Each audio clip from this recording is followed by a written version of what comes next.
Hi, I'm Christine Benz from Morningstar.com. Many affluent investors have jumped at the chance to get into a backdoor Roth IRA. Joining me to discuss what you need to know before you do is financial planning expert Michael Kitces. Michael, thank you so much for being here. Thanks for having me. It's IRA contribution season as we get into April 18th, the deadline for making the 2015 contributions. One topic that is a hot topic among our Morningstar.com readers and viewers is this idea of the backdoor Roth IRA contribution. Let's discuss how that works. So the basic idea of this is pretty straightforward.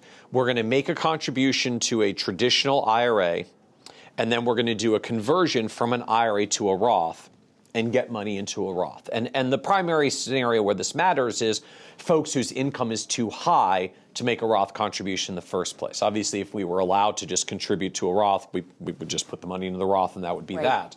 But once you get above income thresholds, you can no longer do new dollar contributions to a Roth. And kind of this workaround strategy that's emerged is while at higher income levels you can't contribute to a Roth, you can always contribute to a traditional IRA. There's actually no upper income limits. You may lose the deduction for your IRA contribution, but you can always contribute to it. And since 2010, there's no income limits for doing a Roth conversion, so moving the money from an IRA to a Roth. And so we get these scenarios for higher income folks where we can't put money into the Roth, but we can put the money into a traditional IRA and then convert it into the Roth in a two-step process. And that's kind of why it gets called this backdoor Roth contribution strategy. So we're not going to make a Roth contribution. We're going to make a traditional contribution and convert it and end out with a Roth contribution. Okay. One stumbling block for this backdoor Roth IRA maneuver is if a person has a lot of traditional IRA assets elsewhere in their portfolio, they can inadvertently run into a bigger tax bill than would otherwise be the case. Yeah, unfortunately. There's this rule out there in the world of IRAs that's called the Aggregation Rule. And what it says is anytime you take money out of an IRA, whether you're taking it out to spend or you're taking it out to convert it to a Roth, you have to calculate the tax consequences based on the aggregation of all of your IRAs. And what that means from a practical perspective, let's say I've got two accounts. I've got a $100,000 IRA that's got some old 401k money that I rolled over in the past. And then I want to do this backdoor Roth contribution. So I make a new $5,000, $5,500 contribution to a traditional IRA, a standalone account, and then I convert that brand new $5,500 account over to a Roth.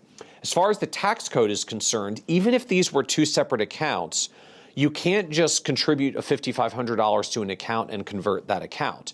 When you convert that account, it's deemed a $5,500 conversion of the aggregate of all of your accounts.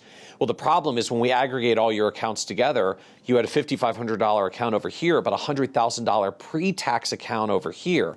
When they get aggregated together, now when you convert the account, since about 96% of your account balances at that point would be pre-tax, 96% of your conversion is pre-tax, which means you get a big tax bill on your Roth conversion, and we're not really getting the full leverage of the backdoor strategy out of it. So this becomes a problem anytime we've got multiple IRA retirement accounts. Now, the aggregation rule only applies to IRAs, not other employer retirement plans. So your 401ks and profit sharing and such don't count. Your spouse's IRAs don't account. Any inherited IRAs don't count.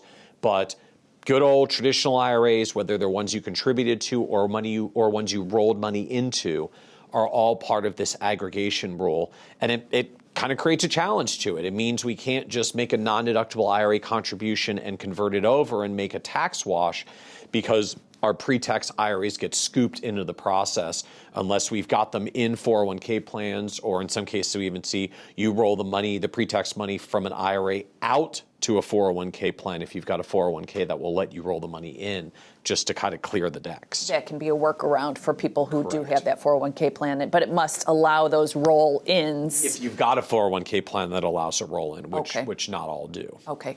So one question that I think has been weighing, a couple of questions have been weighing on backdoor Roth IRA contributors' minds. One is how long to wait. So I make that contribution to the traditional IRA and then I've got to convert it to a Roth at some point. People have probably heard don't wait too long, because if you start building up investment gains, those will be taxable. But what is the right amount of time to wait between these two transactions?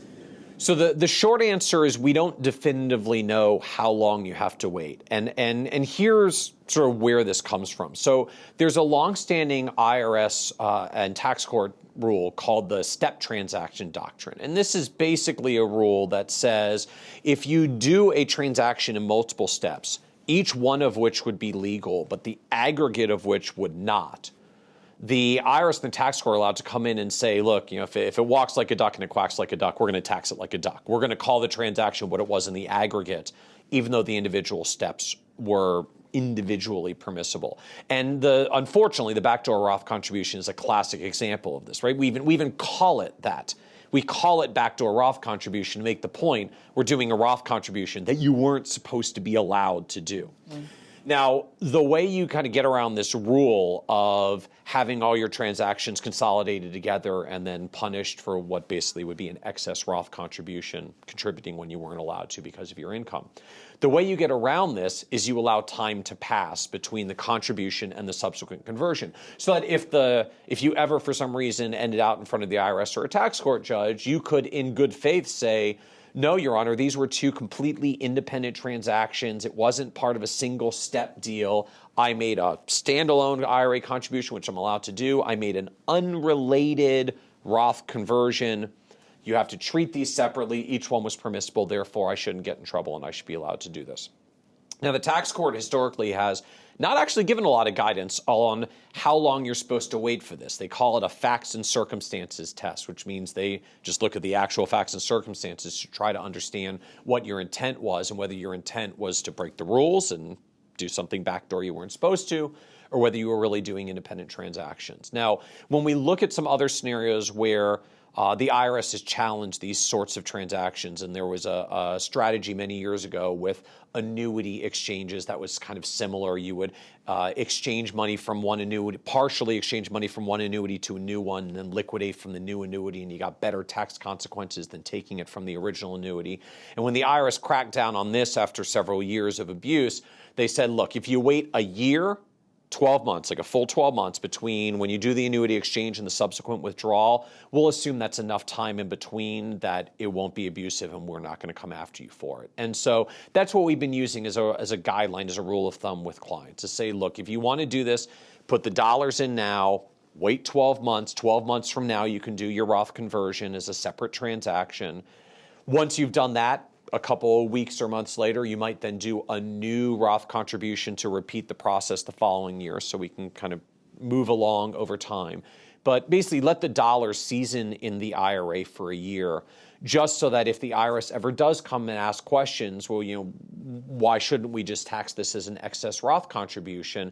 You can say in good faith, well, I made a standalone IRA contribution, I let it invest for a while, and I just decided of my own free will a year later in a separate decision to do a Roth conversion, and I shouldn't be punished for that. Okay. So given that period of time that you recommend that your clients wait, do you recommend that they hold the money in like a cash-like vehicle to avoid having any gains build up in that account? No, we actually recommend that it gets invested. Because frankly, the only person that puts money into their IRA and lets it sit in cash for the long run and then converts it to a Roth is a person who is trying to cheat the Roth contribution rules. Like, to me, if the IRS comes in and questions you about this, you're actually making their case for them by leaving the money in cash throughout and then magically investing it into stocks or whatever was going to be the day after you move it to the Roth. You're actually cementing the point for them that you were really just trying to defeat the Roth contribution rules in an improper manner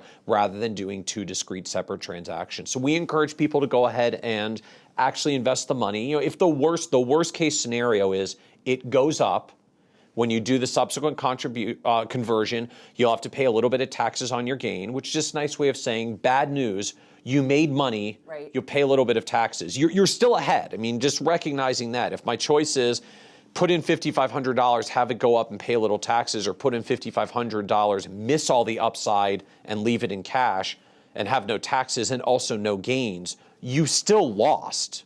With taxes don't take all the money, it only takes a portion of the money. So frankly, for both investment purposes and to validate the transaction, we encourage people to go ahead and invest it. And at worst, there'll be a little bit of a tax bite only because you made money, not the worst problem in the world.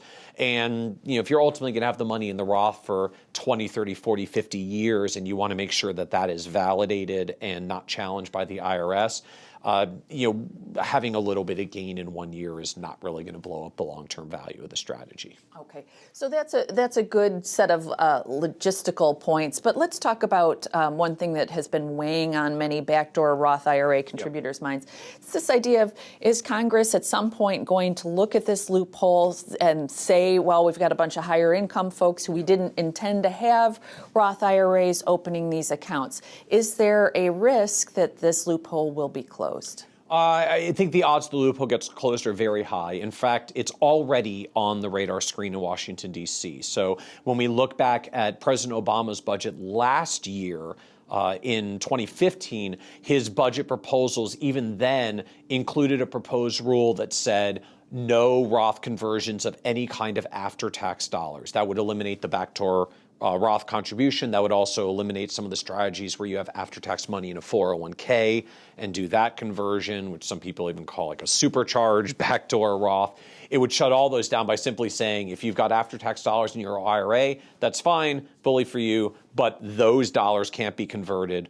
Only your pre-tax dollars can be converted and generate the normal tax bill on a conversion.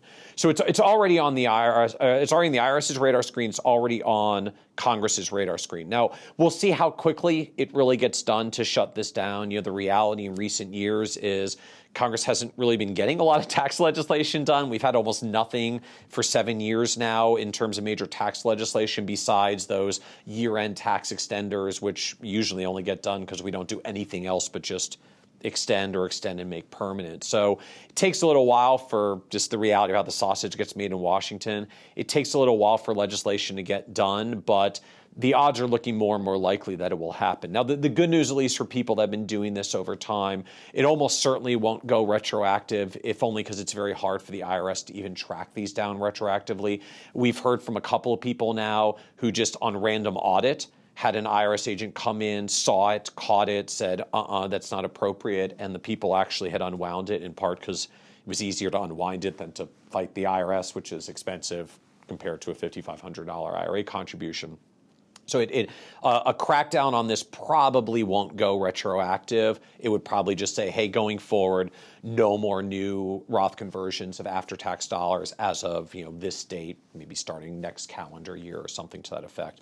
But I think it's only a matter of time before it happens. Unfortunately, the strategy's kind of gotten out there. It's now on the radar screen in Washington. Congress has been very clear that it is not something that they intended to happen. If they wanted this to happen, they would have just repealed the Roth contribution limits in the first place. So the fact that the contribution limits are there is sort of the unequivocal statement from Congress. We did not intend this to happen. It was we'll call it unintended consequence of eliminating the Roth conversion limits back in 2010, and takes a couple of years for Congress to sometimes crack down on loopholes once they create them, but it's probably only a matter of time before it goes away. Okay, Michael, it's been a very popular maneuver as long as it's been going. However long it lasts. Right. Thank you so much for being here to share your insights. My pleasure.